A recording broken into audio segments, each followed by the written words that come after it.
Brent Rivera is a creator I don't expect you to know if you're above the age of 18, and since most of my audience is 18 to 24, there's a good chance that you only heard of Brent because of the situation with fellow YouTuber Tyler Rivera, a creator with over 2 million subscribers who got into a beef with a kid-friendly YouTuber. They both happened to be at the Shining Hotel. Tyler ended up walking into a fake prank being set up by Brent and the rest of his crew. All started when I was staying at the Shining Hotel, came out of my room, and randomly found these two girls in the hallway. What is happening? They're editing the video. We're just pranking.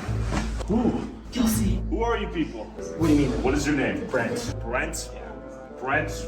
Last name? Rivera. He walked up to Brent and asked him if he faked his videos. He said no, even though it's clear enough to see that he was faking it. And then Tyler started asking everybody in the crew questions, and it makes sense why Brent got annoyed. I think anyone would be if they're working on something and then was interrogated by somebody else with a camera in their face. But the reaction taken by Brent and his crew was the main issue that many people had in the situation. From making fun of the fact that Tyler was recording on an iPhone, making fun of his subscriber count, and just things like that. Brent's crew also acted like they were better than normal people and showed their dick riding skills for Brent at the same time. The whole situation was just a bad look for Brent altogether. This video was titled Overnight in the World's Weirdest Hotels. Here's the thumbnail for it. The video came out 3 months ago, and here's the video created by fellow YouTuber Drew Does with the exact same title and the blatant stealing of his thumbnail. It's the exact same one with different houses in the exact same position. And Brent is in the exact same spot that Drew was with the exact same text and arrow pointing at him. It's clear if you have eyes that he stole the thumbnail, and with Drew's video actually being posted 7 months before compared to 3 from Brent. But this is nothing new for Brent, who is a career thief when it comes to videos, titles, and thumbnails, and even the storytelling aspects for the entire videos. Down to the intro of some of these videos almost being exactly word for word from another video, and the abuse of YouTube's copyright system to keep people from talking about him and criticizing his videos to keep them quiet. Brent is a creator who creates videos on kids who don't care if the video is fake or what the creator is doing outside of the video. So he has been able to get away with a ton of abuse since nobody above the age of 13 watches him, and he is not relevant to people over that age. He has gone away with a slap on the wrist for most of these situations, but after a past built upon taking from smaller creators and abusing people he doesn't like, there needs to be somebody talking about it, so I'm gonna go ahead and do it because I have nothing better to do. Okay, this is just a quick little message. I want to say thank you all for showing me the support for the Iceberg video and the Karl Malone video. But with all that being said, the goal is 2K by the end of the year, so if you want to help me get there, please sub below. When we talk about victims of Brent Rivera, there are a couple things that we can use to say that they are victims. The stealing of content. Brent is notorious for stealing both the title and the thumbnail from each of these creators, and even the intro and storytelling in certain cases. There are countless examples of this, so if I miss a couple, I'm sorry. Another way that you can be labeled as a victim of Brent is the false copyright takedowns and strikes on your channel for criticizing his content. Brent is going down a dark path when it comes to striking down channels like YouTubers before him. So if he's done it to those channels, they'll be labeled here. And again, if I miss a couple, I'm sorry. Here are some of the creators that have had their videos stolen by Brent.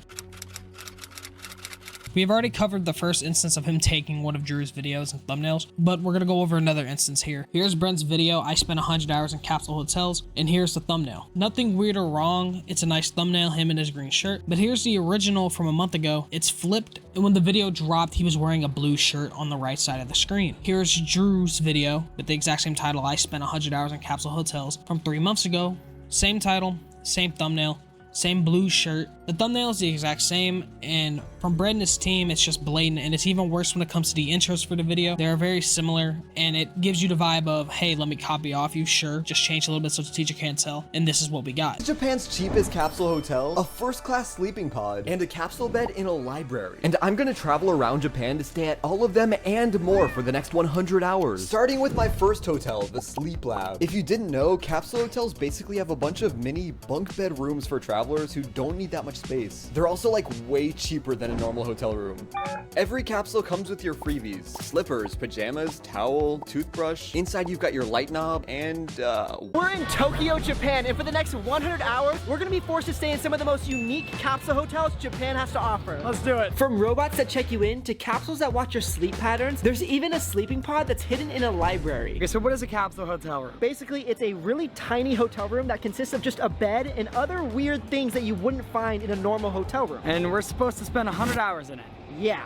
Dude, what? And most of them are a lot cheaper than normal hotel rooms, starting at just $9. Do I have to go with? They're very similar to one another, the same 100-hour challenge, the same emphasis on the library pod, and the talk about the sleep pod. Brent mentions the robot cafe, where Drew is just at the robot cafe, so you can give a little pass there, but they're very similar intros. Not enough to say that it was initially stolen, but it's enough to raise some real concerns about it. This has netted Brent 4.3 million views, and it's netted Drew 6.1 million views. His video did do better, but the issue is that Brent is stealing from smaller creators and not crediting them in the video. And no, not the description, nobody actually goes in there, so that's not enough effort ever. But Brent is taking from the poor and feeding the rich like a reverse Robin Hood.